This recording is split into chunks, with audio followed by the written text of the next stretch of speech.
अस्सलाम वालेकुम konnichiwa, hello, this is Arif from Japan. आज यहाँ पे हुई है ठंड और देखिए मैंने कोट भी पहन लिया है। पाकिस्तान में तो खैर इस वक्त बहुत ज़्यादा मेरे ख्याल में गर्मी हो रही है। मेरा अपना जो ज़िला है वहाँ पे मेरे ख्याल में इस वक्त 50 डिग्री के करीब टेम्परेचर है।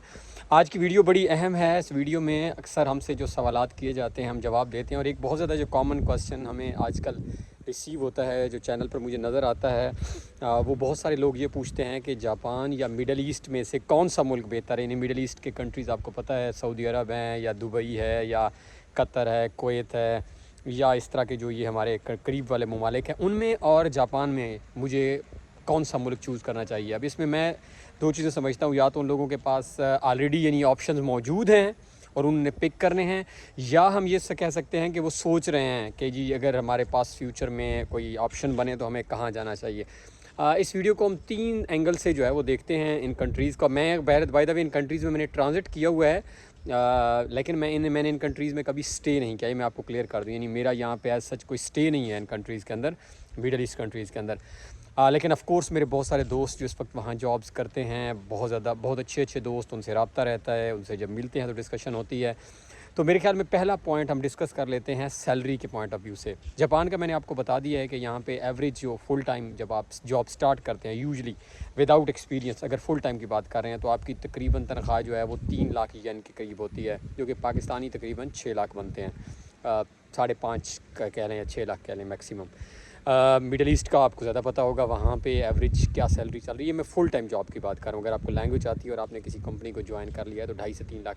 यहाँ पे टैक्सेस हैं, मुझे वहाँ का मैंने सुना है वहाँ टैक्सेस नहीं है। यहाँ पे टैक्सेस में अगर आपकी सैलरी 3 लाख येन है तो मेरे ख्याल में आपका 30-40 हज़ार टैक्स कम अज़ कम यहाँ कटता है येन्स में। मुझे वहाँ का नहीं पता, वहाँ पे क्या सूरत हाल है आप बेहतर जानते हैं।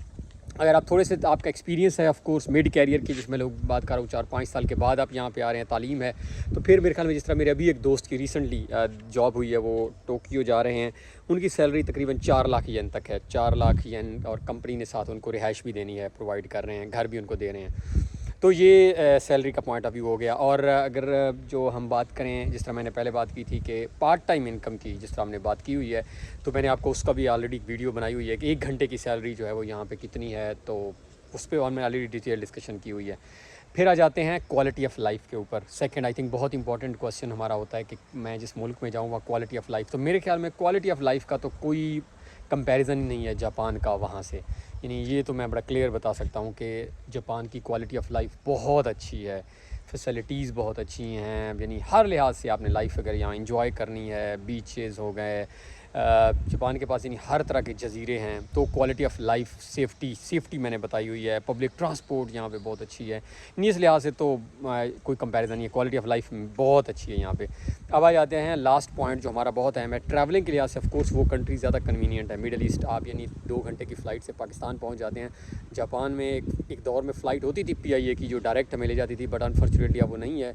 तो कम अज़ कम जापान से पाकिस्तान पहुँचते 12-13-14 घंटे लग जाते हैं। तो ऑफ कोर्स हमारे मसाइल होते हैं, बाज़ दफ़ा हमें जाना होता है।